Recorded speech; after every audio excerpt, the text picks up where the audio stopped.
I now recognize Ranking Member Heitkamp for her opening statement.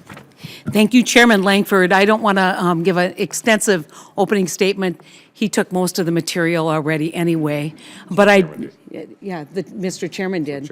Oh, that's what chairmans do, I guess. But unlike the chairman, I would like to welcome our congressman from Wisconsin, Congressman Sensenbrenner. Thank you so much for coming, and thank you so much for being involved to the point where you will introduce one of our witnesses today. It's an honor, and it's also an honor to welcome a fellow North Dakotan to the table. That's how you say it, North Dakotan, yeah. But I will acknowledge that your father also had a very distinguished career in federal service, and so you come from good stock, and hearty stock, since she comes from the very far reaches of our northern border, Pembina, and really appreciate your willingness to serve, all of your willingness to serve, and look forward to your testimony. Thank you. Thank you so much, Mr. Chairman. There's incredible years of service to this organization and to this agency sitting before us, and I can't imagine a panel more qualified to do this work. But you also have the wisdom of time. You've had a chance to see this agency grow and change. The question that I have is, what do you believe today is a challenge that will come to you that you didn't anticipate all those very many years that you've been serving and been associated? We'll start with Mr. DeBester.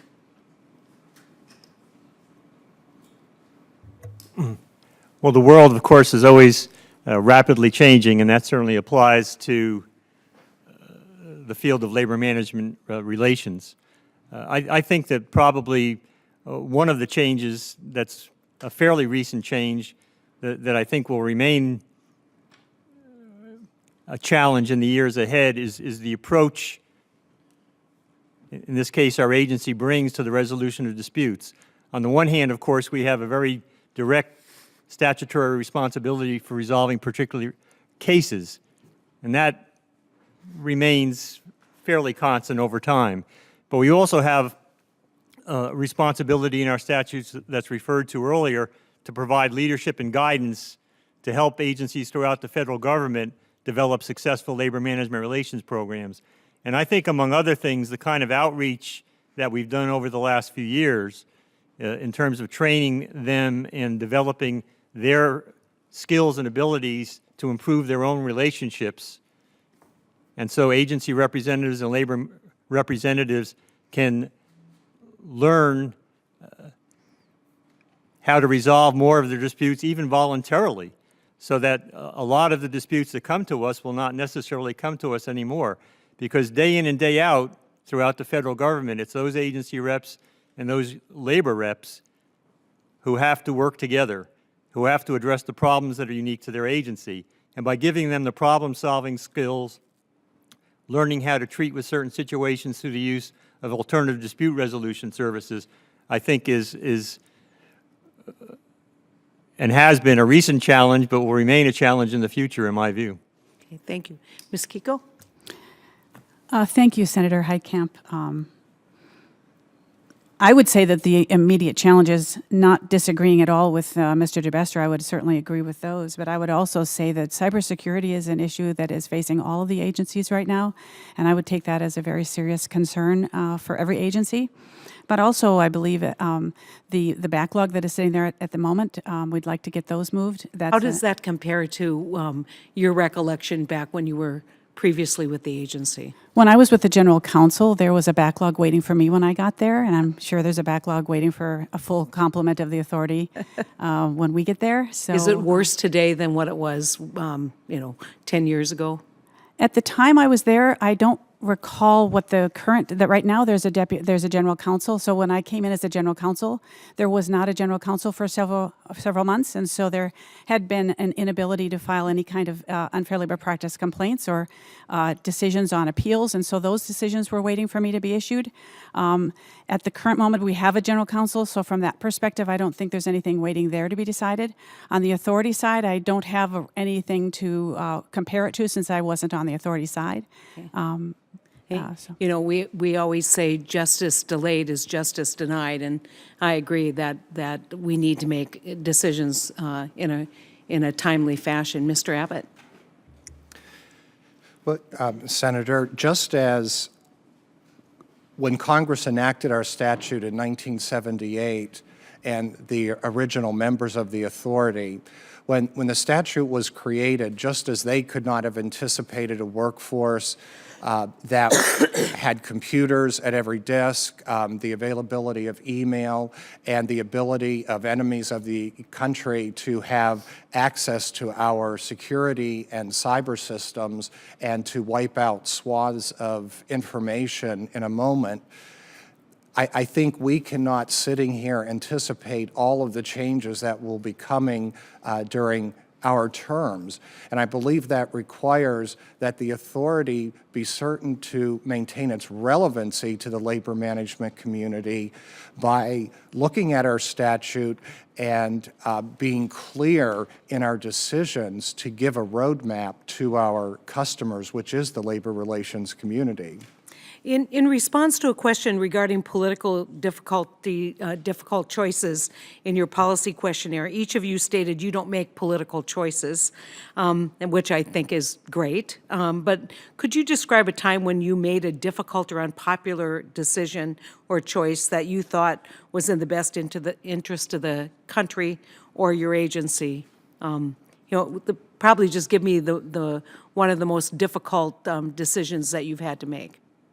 Mr. DeBester? Senator Heitkamp, I think as I mentioned in my questionnaire, I'd probably refer back to my service as chairman of the National Mediation Board. And that agency has jurisdiction over in the transportation sector over airlines and railroads. And not all, but many of the disputes that arise are high-profile disputes, often with a national impact. And given the nature of that statute, it also allows for the intervention of the White House, if you will, the president, to take certain actions that will have a bearing on the dispute. And it was my responsibility, of course, to make recommendations to the White House. And I had to bring my sense of the situation as well as my experience in labor management relations to bear, and often, and sensitivities, if you will, of a political nature. My decisions were not political, but I was serving a White House, and obviously all of you as public servants and elected officials understand considerations of your constituencies. Mm-hmm. So I think those were challenging situations where I often knew they were tough decisions, and I had to give the best decision I could. And Yep. Ms. Kiko? Well, I have certainly made difficult decisions in my life. Probably the most difficult decision that I ever made was when I chose to stay home and quit my career and stay home with my 4 children and raise them. And I do believe, I think that might have been of service to this country, I'm hoping. Thank you. Mr. Abbott? Yes, one of the most difficult decisions that I had to make as a federal manager was in January of this year when Acting Chairman Pizzella transitioned to our new acting chairman. We had to assess the needs of the agency that were the resources that we had. We had an office, by way of example, that had increased its staffing by 200% in a matter of 1 year, with the plan and hope that a new program developed would create workload. That workload did not develop, and there was a decrease in caseload. And the acting chairman and myself, we had to make the difficult choice in recognizing that the Office of General Counsel did not have resources, and as much as it is difficult to always change priorities such as that, we had to make that difficult decision for the good of the agency, and so the community, the labor management community, would be served in processing unfair labor practices. Thank you so much. Thank you for that line of questioning. I think, again, in our oversight capacity, we're going to be very concerned about clearing out the backlog and making sure, and if you don't have the resources, we need to know that. because it's only going to get worse if systemic changes aren't made. Ms. Kiko, in your questionnaire, you talked about your leadership style and how you like to energize and motivate people. One thing that will be inevitable in your position as chairman, if confirmed, is you're leading an organization through periods of disagreement. The three of you will not always see things the same way, and it's important that the chairman have the ability to lead and manage the organization through that disagreement. How would you change your leadership and management style when it comes to leading the authority through periods of disagreement and challenges? Thank you, Senator, for that question. I don't know that I would change my management style necessarily. I do believe that my management style is very collegial, and I would want to work with both Mr. DeBester and Mr. Abbott in trying very, very hard to find the best way to lead this organization. My open communication is one of my primary requirements on a management style. I would want to hear what people have to say, find out the best way to lead this agency. But to me, open communication is the key to all of that. And I believe that working together with Mr. Abbott and Mr. Bester, that's the best way to find the best solutions is by working together and hearing different ideas.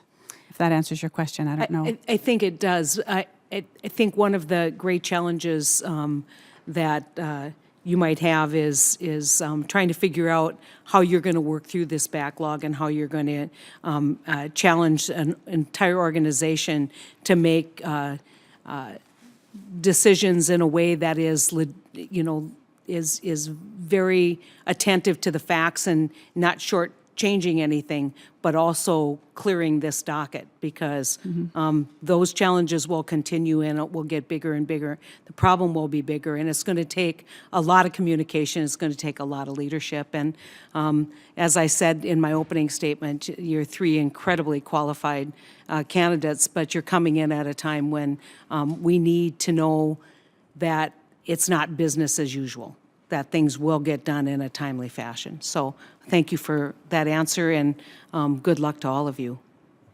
Thank you, Senator.